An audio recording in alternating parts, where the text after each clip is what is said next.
And welcome to another week of Roll of 24 from April 27th through 3 May 2026. So, this was a pretty exciting week in a sense that the challenge for myself today was to do a high shutter speed greater than 4,000. And come to find out, I shot most of everything up through about frame 18 at 1 over 5,000.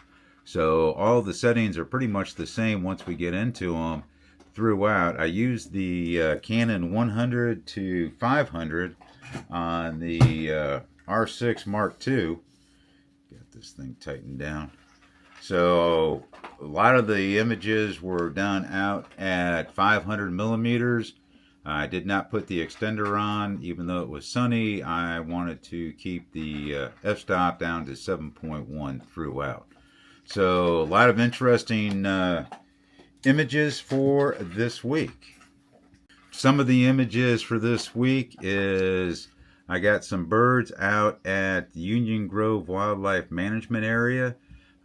Very challenging. It was early in the morning, and I caught them. What was interesting is, and it's really hard to see in this image because this is a white egret. And good luck trying to find a white egret on a white background. But that's how those turned out with the 1 over 5,000. And one of the things so I'm shooting at 1 over 5,000, so I'm trying to freeze the motion. And here's one of the pictures that I captured of Charlie and the water coming in out of his mouth. So it's very good. And then at the end of the week, switched over to the Canon R6 Mark II with the RF 100 macro lens, and went out. Charlie and I were walking around the subdivision, and in the neighbor's yard was this mushroom, and it just looks really interesting. And so I went out and captured some of that. And then the very last thing I did, we'd seen previously last week's where I was doing the recon for the flower moon coming up the next day. Well, that was a bust, but I did capture the flower moon, and this is off the R5 where I did sequential and then did some modifications inside. Really kind of cloudy. It was late rising because of the clouds, but very interesting. More on that as we go along. So here is one of several birds that I captured on the walk towards the lake the other day on April 27th. As you can see, this is almost noon, and I could not find or identify this bird. I went through all the birds of Central Texas and everything else, and in the end, I had to post it to my Instagram account, which pushed it down to my Threads account. And I did get 3 people respond, and this is called a Dickcissel. Once again, Dickcissel. Very interesting bird, very pretty sound bird. And according to the Merriam-Webster Dictionary, this is a North American songbird related to the cardinals, with a black and white throat and a bright yellow breast. And what really threw me for a loop on this is the 3 dots there on the breast. And that's what made it hard to identify. I found a lot of birds that had the yellow breast, but none of them had the dots. And after about an hour of internet research, going to all these different websites, typing in Central Texas bird, yellow breast, brown dots on chest, I just couldn't get anything. But here is, I did not capture any video while I was out there. I wish I had, because it is a very pretty sounding songbird. So maybe in a future week, I'll head back out there to the lake area and see if I can capture this again. And hopefully this time capture some movies, and not the slow motion, but the regular time motion, so that I can play that sound over within my roll of 24. And so here is the third of 4 images. Once again, Dickcissel is how it's enunciated. And sorry for the crunching noise in the back. Charlie has decided at 9:09 to eat his dinner in the office out here. So that is Charlie crunching on his dinner. So once again, I was very happy with how these pictures turned out.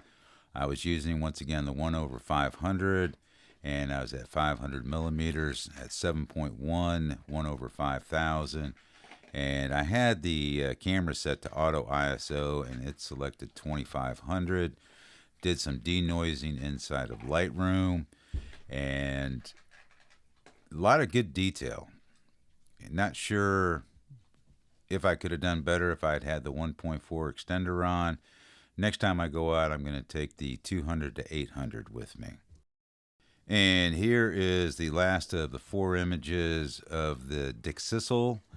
And one of the things that's challenging is out there in this Union Grove Wildlife Management area, because this is where the duck hunters go, and so there's no leash requirement. So I can take Charlie off his leash, and he does really well. He doesn't wander too far left and right off the gravel trail that goes down to the lake. But he is usually about 30 or 40 feet in front of me. He'll get out there, then stop, turn around, stare at me. And in this instance, I actually took the pictures and looked down, and he was sitting right next to me waiting for me to finish. But what's interesting, sometimes I think taking Charlie with me is a hindrance because he'll scare the birds away. But in essence, though, he'll rustle up the birds and they'll move out from the branches where I can hear them, but I can't see the birds. And then I can track them and catch them where they land. So Charlie and I are still working our way. It's about 1.25 miles from the parking area during the non-hunting season. They have the other gates closed off, so you cannot drive down into the area as far as you can during hunting season. And there were several butterflies, and this was a rather large butterfly. And I really like how I captured this. Remember, I'm still using the 100 to 500, and at 1/5000. So I was happy to catch this. I just loved how I was able to capture the legs just as the butterfly lifts off from this flower. And this was right in the middle of the trail. There's basically 2 ruts on each side because there's a farmer that has a contract with the Corps of Engineers to grow hay, straw, wheat. No, not wheat, just hay out there in that area. And so if you pay attention to the numbering system, this is actually 5B, because this is a zoomed in image of that same butterfly. It's a different picture because I had the Canon R5 Mark II, had it on pre-capture for just not for the birds originally, and then of course for the butterfly. So I took off about 45 pictures, but this is just within that same pre-capture sequence. So I just titled these 5A and 5B for this roll of 24. So this is not a macro lens. Once again, it's a 1/100 to 500 set at 7.1. And because as you can notice, I took this at 500 millimeters, and I was maybe all of 3 or 4 feet away from where this butterfly was flittering between different bushes. And so after the butterfly, we were still working our way down towards the lake area. And that's one nice thing about, even though it's 1.25 miles, 1.5 miles down to the lake, because I'm stopping and starting taking photographs, it's not a big hindrance. It's not a race. And so looking left and right, and caught this red-winged blackbird sitting up on this reed. And it's not the best picture in the world, but I was happy to capture them. Don't see them too often. I did capture one up in Virginia, which was my very first time of capturing one of these red-winged blackbirds. And this is the first time I've captured this image down here in Texas, because these don't hang around the housing areas to where I live. So it's very unique. I love the coloring on the wings, the red, the yellow against the black backdrop of the bird's main body. And so here is one of 4 images and a video of a great egret. And now this comes back to, is it good or bad to have Charlie along with me? And as we approach the lakeshore, all of a sudden, because Charlie's once again ahead of me about 20 or 30 feet. Now I had the camera on, it was in standby, everything is set to go, and all of a sudden, two of these great egrets take off from the cover of the nearby shore, right where Charlie was at. So Charlie startled these egrets up into the air, and quick as I could, everything was set, and I went with what I had. And once again, the camera was 1 at 5,000, and so it chose the ISO. And a little bit of issues focusing here, which you're going to see in the video shortly of these. And here is my attempt at capturing these great egrets in flight, and this is in real time, and you can see how fast these birds fly. And as you can see here, I had a hard time locking on to the bird because there's not a whole lot of contrast between the birds and the sky, and so that's the best I could do. And so here's another picture of the great egret. Now that's another thing too, is I've only got one camera on. I'm using the Canon EOS R5 Mark II, and so trying to take the video and trying to switch back and forth to capture the images. So in the video, you saw the bird flying from basically right to left, and it flew out. But the other one, there was two of them, and this one kind of circled, well, it did. It circled around back through the area, though it did spot me and Charlie. Though I do have several of these, and so this is number 2 of 4 of these great egrets. I probably captured, probably about 150, 200 of these. I actually maxed out the buffer, had to wait for the buffer to clear before I could refocus again. And so as I said, so Charlie, he's running around because now he's excited because these birds took off probably like 15, 20 feet away from him. And he's got really good eyesight because he can see the buzzards and other birds flying at a distance. And so he actually sat down, and I wish I had another person with me or something to photograph Charlie or video Charlie, because he sits there with his head up in the air and tilts left and right as he himself is watching these birds. I don't know if he's waiting for them to come down and land or not. So a lot of negative space in these images. I was at 500, so I didn't have to crop in that much. I did crop in some to get some clarity, but I just loved how this turned out with this high key background that resulted from this morning's, well, this is lunchtime, so haze. And here is the last of the 4 images of this great egret. And I just loved, these birds must be huge because they show up huge in the lens. But this one right here, I just loved its pose. I had the head straight out, that neck doing that curve, and then the legs coming back out.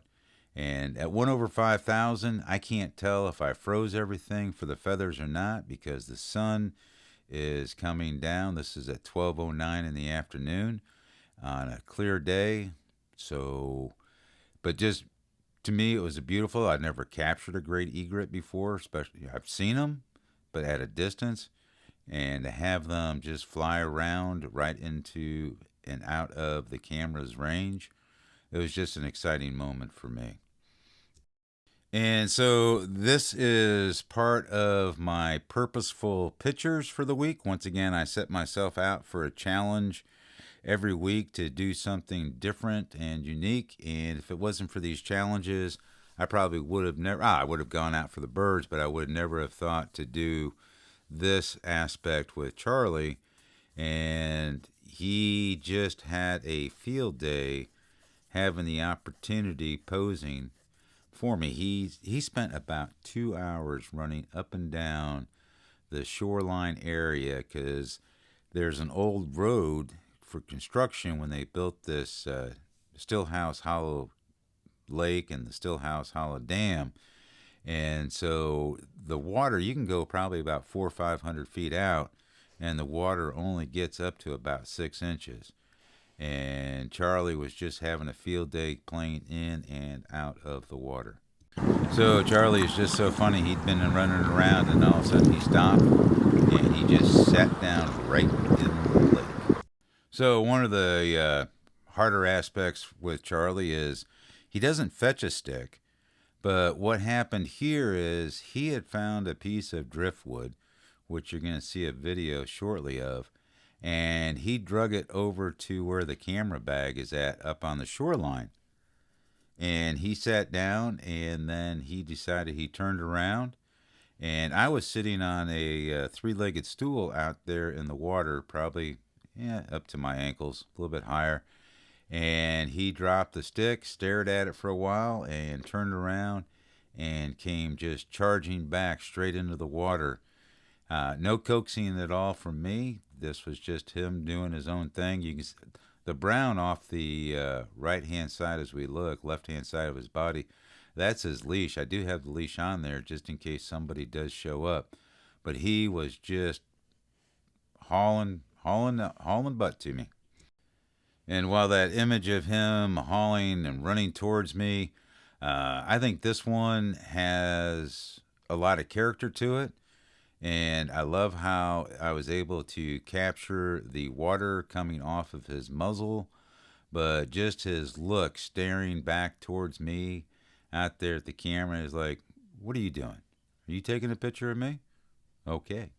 Well, here's my pose. And the color of the reeds and the weeds in the water. And I just, once again, this was my own personal challenge to capture the water frozen in time, and just the look in his eyes and his overall demeanor as he was just, at this point, he was finished his run towards me, and he was just walking around. Of course, he'd already come up and dried himself off right in front of me, so I had to jump up so the camera wouldn't get all wet. Come on, Charlie. Come on.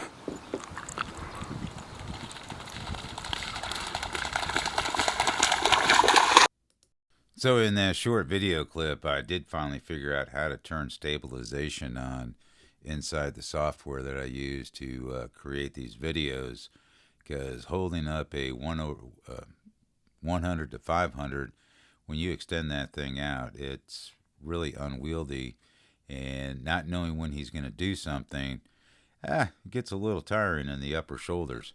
So a little shaky. I'm working on that. Once again, still in training on taking videos with these cameras and lenses.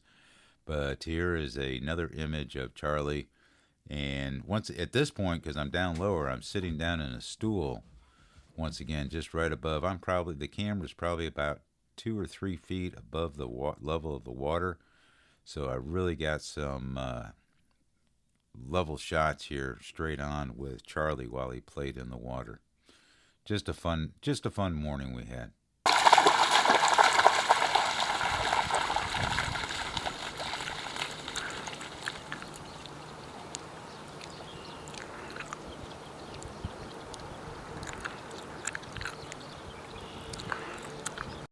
And here is the last of the still images of Charlie. And once again, I think I shot 1,200 pictures in a 3.5 hour period. And out of those 1,200 pictures, about 700 of them were of Charlie, just all over the place. But the best pictures that turned out were those that I eventually used while I was sitting on the stool out there in the water. The other ones I was standing up and at 6 foot looking down. They didn't turn out as dramatic, but I just loved how this one, another time where he's shaking his head after coming back ashore. While I haven't seen him swim in the lake, he does go all the way out to where there's about just 2 inches left before it covers his back. So it'll be interesting to see what he does this summer when the water warms up and if he ever decides to get in the backyard pool. So we'll see. So in this video clip here, Charlie all of a sudden just stopped playing and everything and started looking over towards the shore, out towards the lake. And because I was focused on him, I didn't see what was going on.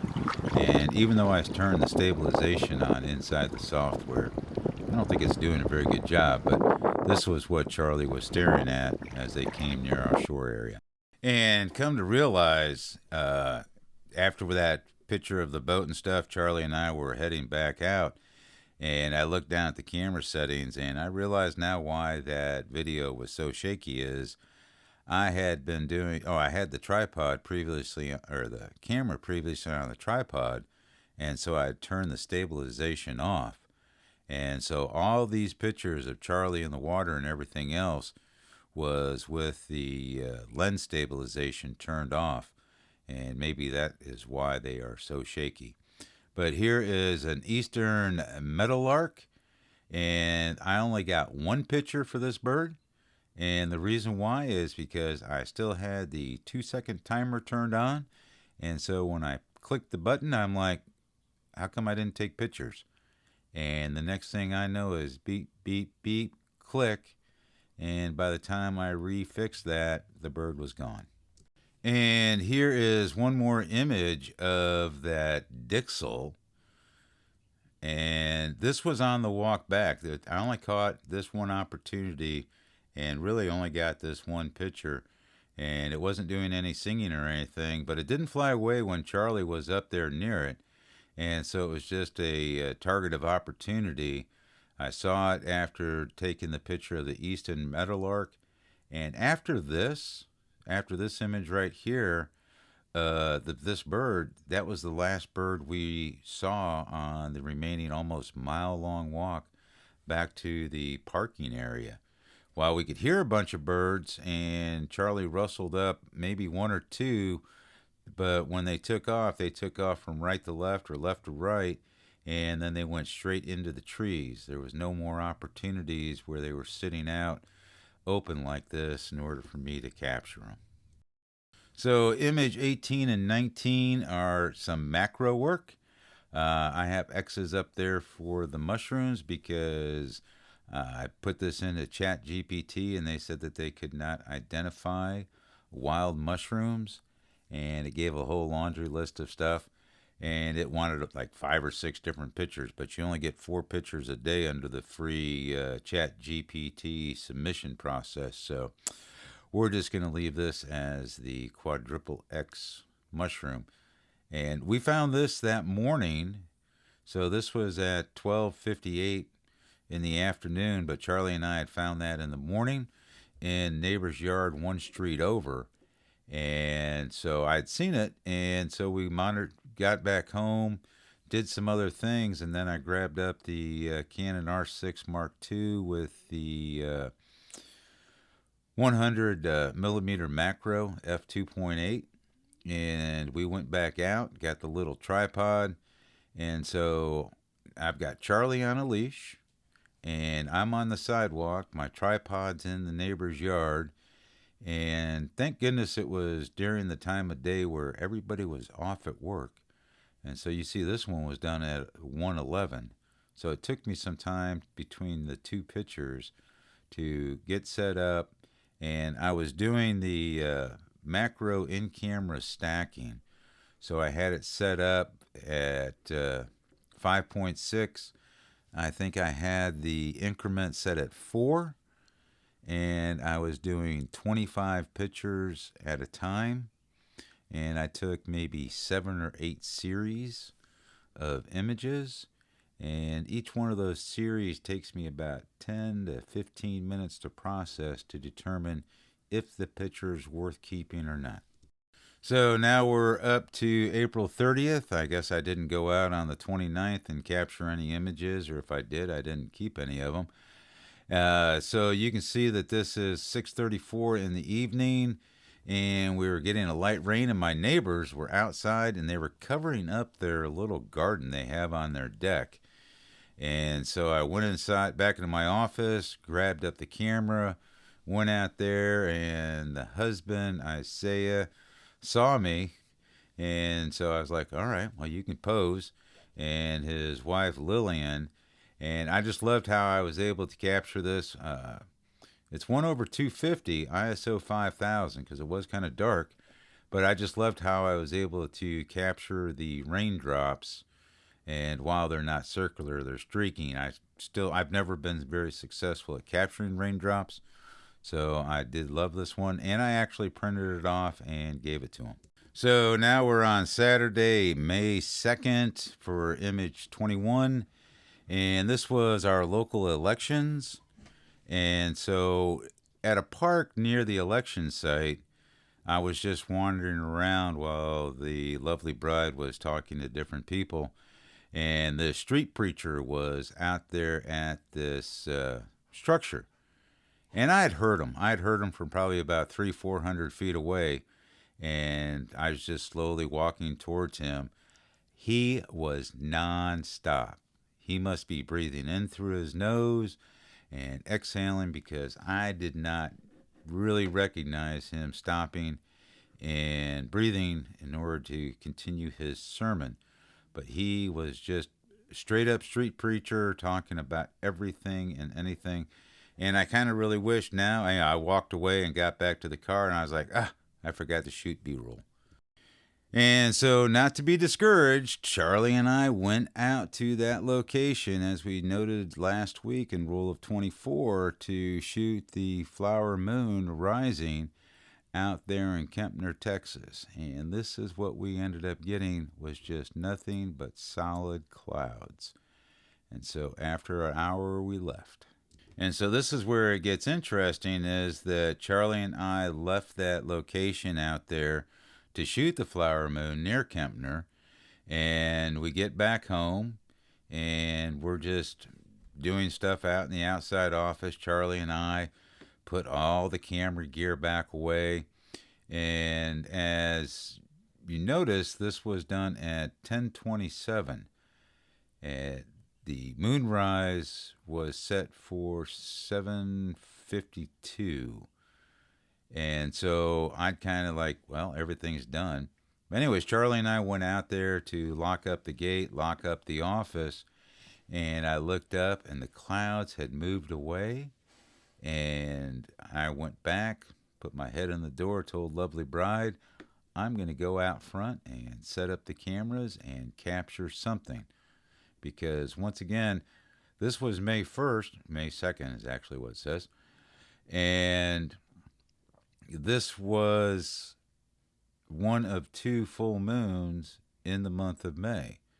And in a subsequent roll of 24, we will show the blue moon, the strawberry moon, the second moon in the month of May. And so looking forward to going out and capturing that. And for that, I'm going to go out to a place called Enchanted Rock out there in near Fredericksburg, Texas, and to get some elevation. So this image right here is, once again, I was using the R6 Mark II, and I had it set up for sequential firing. So it was taking 7 pictures every 30 seconds, and then I went into Lightroom and did the adjustments and modifications. So this yellow-breasted chat was sitting in the backyard area. It almost looks like fake, but it's not. That is a real bird. And at the end of this still photo is a short video. Now, I captured this off my iPhone 17 Pro Max. I was probably about 30-40 feet away, so I zoomed in some, and it's not the best for color clarity. Well, color's good, but the clarity and stuff is not. But never seen one of these birds before in my backyard, so I got all excited.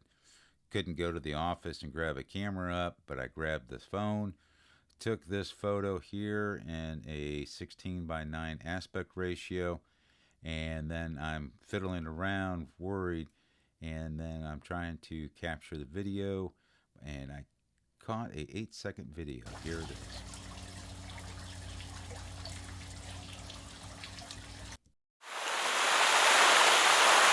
Well, I hope you enjoyed this week's episode of Roll of 24 for the week of 27 April through 3 May 2026. And if you enjoyed this video, please consider subscribing and hit that like button. I'd really appreciate it. And until next week, see you all then. Bye.